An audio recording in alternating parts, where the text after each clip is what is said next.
दुनिया का हर शौक पाला नहीं जाता, कांच के खिलौनों को हवा में उछाला नहीं जाता।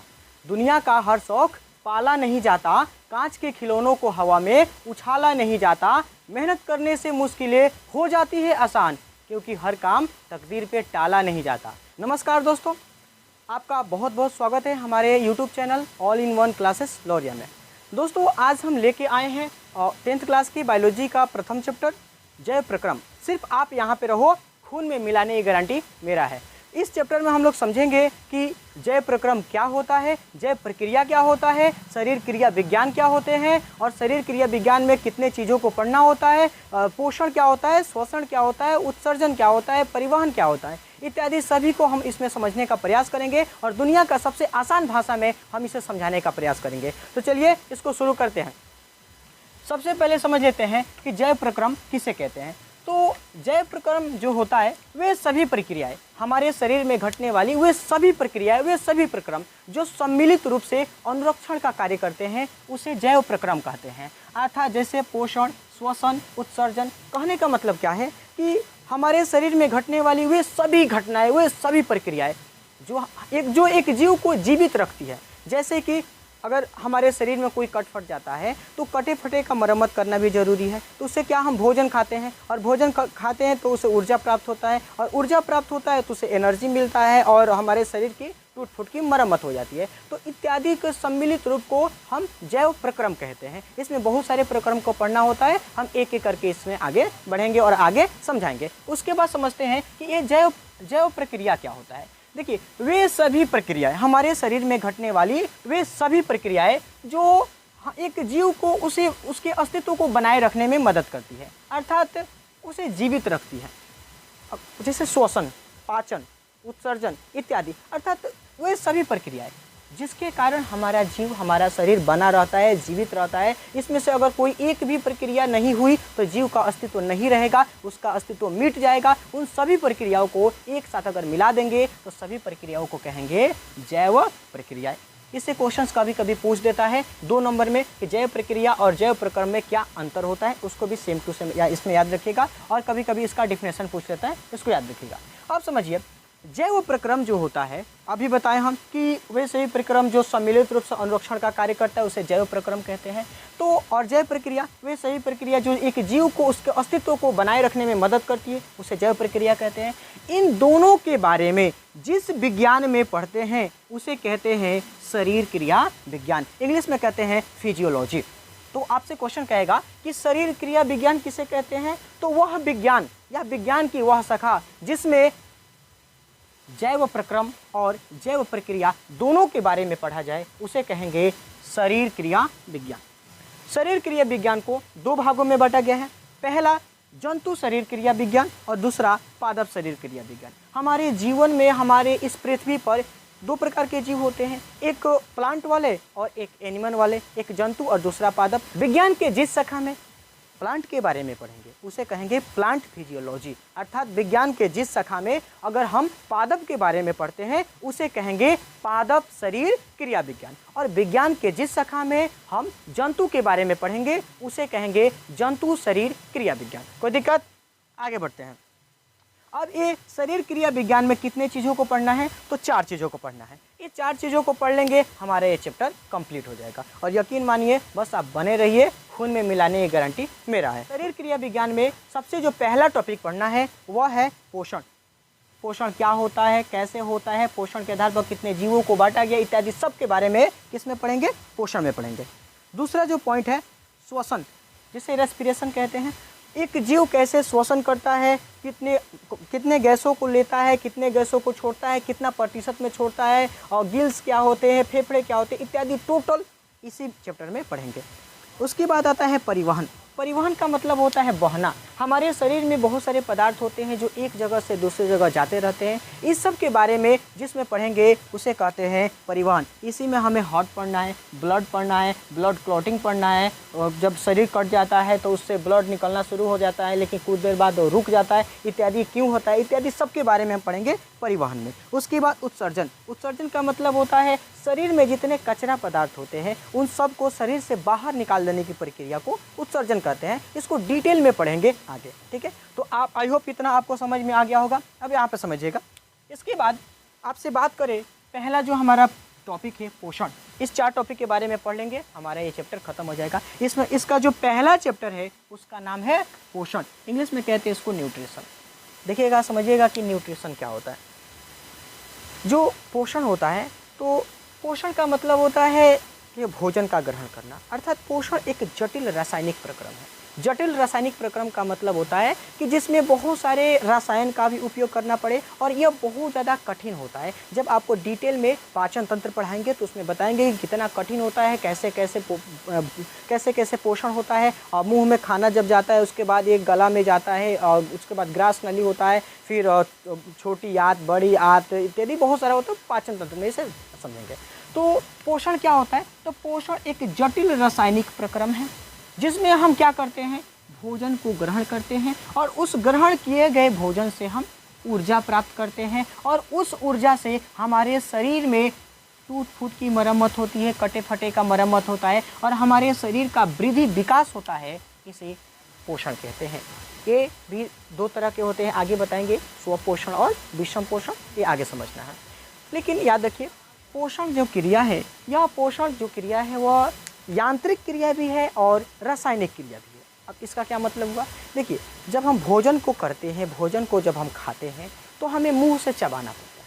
जब मुंह से चबाते हैं तो उससे जो, इसे कहते हैं यांत्रिक क्रिया। तो मुंह से जब बड़े बड़े टुकड़ों को छोटे छोटे टुकड़ों में बांट देते हैं तो इसे यांत्रिक क्रिया कहते हैं। लेकिन वह छोटा टुकड़ा उतना पर्याप्त नहीं होता है, हमारा शरीर उसे पचा नहीं सकता है, उसे और भी ज़्यादा छोटे टुकड़ों में बांटने की आवश्यकता पड़ती है। तो हमारे शरीर में बहुत सारे केमिकल, बहुत सारे रसायन उपस्थित होते हैं जो उन टुकड़ों को और भी ज़्यादा छोटे टुकड़ों में परिवर्तित कर देते हैं। अतः जो हमारा पोषण होता है वह यांत्रिक भी है और रासायनिक भी है। तो देखकर आगे समझते हैं। अब हम पोषण में लेते किसको है? तो पोषण में हम भोजन को ग्रहण करते हैं।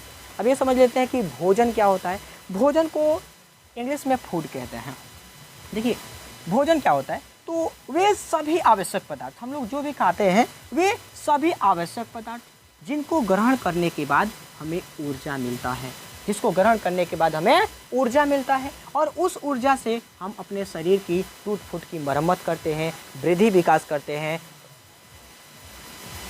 उसे भोजन कहते हैं। ठीक है, जैसे हम लोग बचपन में छोटे थे, भोजन किए, समय के साथ हम लोग बड़े हो गए। पहले हमारा शरीर छोटा था, अब हमारा शरीर बड़ा हो गया। क्यों? क्योंकि हम लोग लगातार भोजन को ग्रहण करते हैं, और इस भोजन से हमें ऊर्जा मिलता है, और इस ऊर्जा से हमारे शरीर का वृद्धि विकास होता है, टूट फूट की मरम्मत होता है, इसे भोजन कहते हैं। अब समझिएगा, भोजन जो है वो भोजन भी कई प्रकार के होते हैं।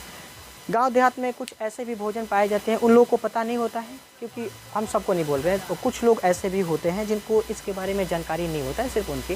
हालांकि ये जानकारी होना सबके लिए ज़रूरी है, क्योंकि अगर हमें संतुलित भोजन नहीं मिलता है तो इससे बहुत सारी बीमारियां भी हो सकती है, उसे समझना बहुत ज़रूरी है। ये संतुलित भोजन क्या होता है समझिएगा। हम लोग कोई भी भोजन खा लेते हैं नॉर्मली, किसी को कुछ पता होता नहीं है कि कौन सा भोजन खाना चाहिए, कैसा भोजन नहीं खाना चाहिए। गार्जियन को भी उतना इसको ध्यान देना चाहिए। संतुलित भोजन क्या होता है? तो देखिए, वे सभी प्रकार के भोजन जिसमें सभी प्रकार के पोषक तत्व उपस्थित हो। पोषक तत्व मतलब क्या? जिसमें विटामिन, खनिज, वसा, कार्बोहाइड्रेट इत्यादि सभी प्रकार के पोषक तत्व जिस भोजन में उपस्थित रहता है, उस भोजन को कहते हैं संतुलित आहार।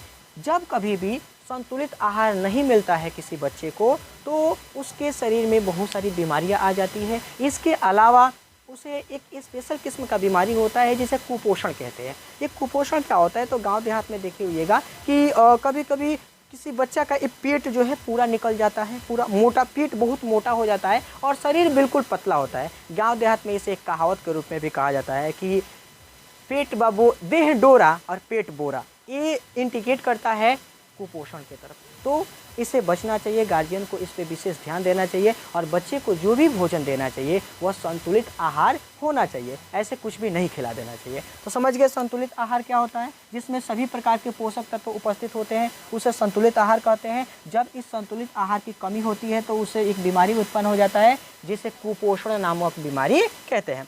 अब ये समझ लेते हैं कि जो भोजन होता है वो भोजन में क्या क्या मिला रहता है, कौन कौन से पोषक पदार्थ मिले रहते हैं, तो उसमें मेनली जो होता है वो 5 तरह के पोषक पदार्थ मिले रहते हैं। ये हमारे लिए ज़रूरी होता है। सबसे पहला प्रोटीन।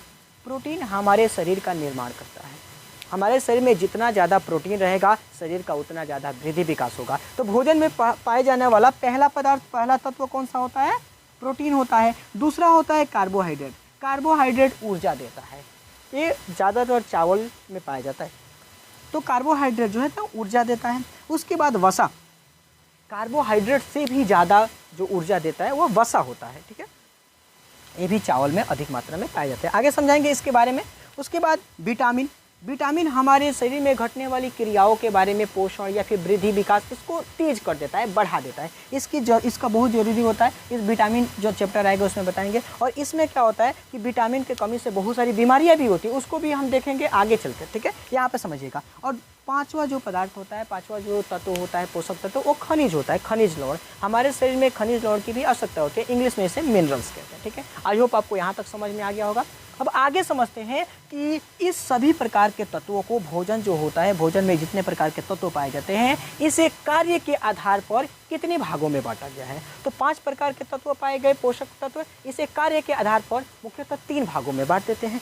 पहला, वैसा तत्व जो हमारे शरीर का निर्माण करता है, उसे कहते हैं शरीर निर्माता। अब कौन कौन से तत्व है जो हमारे शरीर का निर्माण करते हैं? तो अभी आपको बताएं कि जो प्रोटीन और खनिज जो होते हैं, यही हमारे शरीर को वृद्धि विकास करते हैं, यही हमारे शरीर का निर्माण करते हैं। तो शरीर निर्माता में कौन कौन से आ जाएंगे? प्रोटीन और खनिज। कहेगा कि शरीर निर्माता क्या है? तो वे सभी पोषक तत्व जो हमारे शरीर का निर्माण करते हैं, वृद्धि विकास करते हैं, उसे क्या कहते हैं?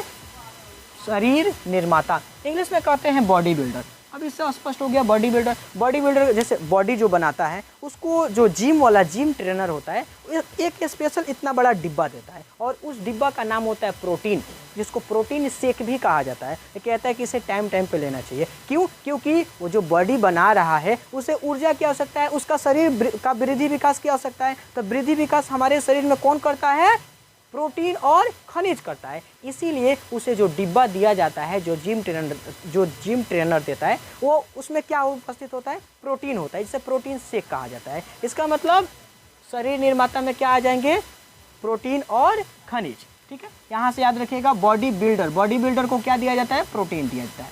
उसके बाद ऊर्जादायक। ऊर्जादायक क्या होता है? तो देखिए, ऊर्जादायक का मतलब होता है वे सभी तत्व जो हमारे शरीर को ऊर्जा प्रदान करते हैं, एनर्जी देते हैं, जिसको खाने के बाद हमें ताकत की अनुभूति होती है, उसे ऊर्जादायक कहते हैं। तो कौन कौन से ऐसे पोषक तत्व हैं जो ऊर्जा देने का काम करते हैं? तो वो होते हैं कार्बोहाइड्रेट और वसा। कार्बोहाइड्रेट और वसा ऐसे 2 तत्व हैं, भोजन में पाए जाते हैं, और ये हमारे शरीर में ऊर्जा के लिए उत्तरदायी होते हैं। इसकी जब कमी हो जाती है तो हमें वीकनेस की फीलिंग आती है, और ये सबसे अधिक चावल में पाया जाता है। और भी बहुत सारे हैं, ये चैप्टर आएगा तो उसमें डिटेल में इसमें हम लोग पढ़ेंगे। यहाँ पे सिर्फ इतना ही समझिए।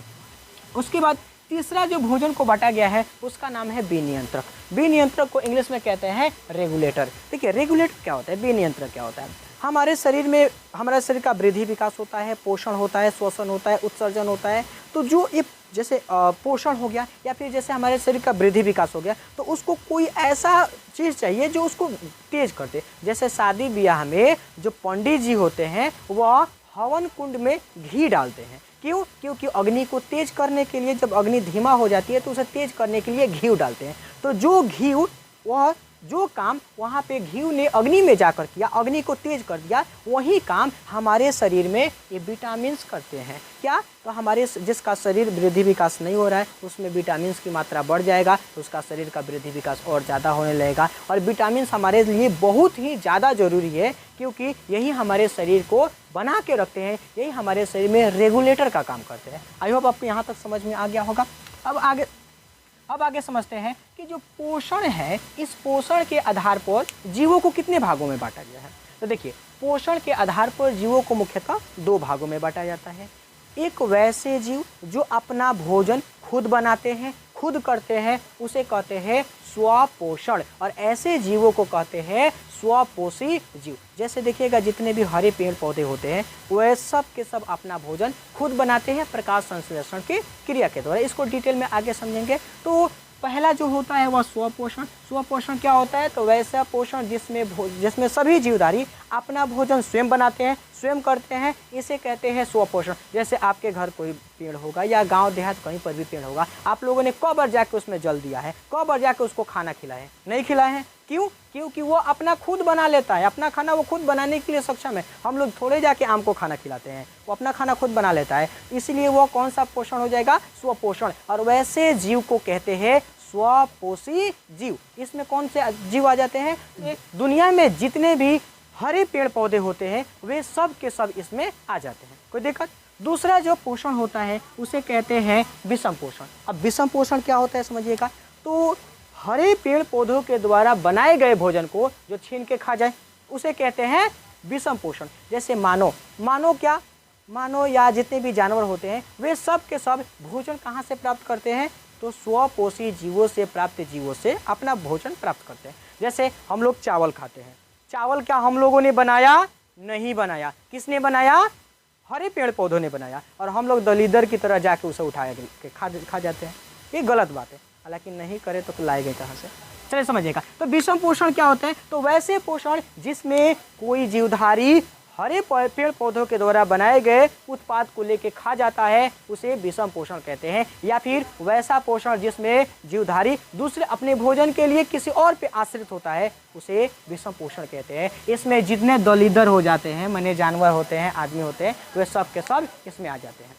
आई होप आपको यहाँ तक समझ में आ गया होगा। अगर कोई प्रॉब्लम है, कोई इसमें परेशानी हुई है तो आप कमेंट बॉक्स में बता दीजिएगा। हम अगली वीडियो में इससे भी अधिक इसमें समझाने का प्रयास करेंगे। तब तक आप इसका एक स्क्रीनशॉट लीजिए। फिर मिलते हैं आपसे अगले वीडियो में। तब तक के लिए जय हिंद।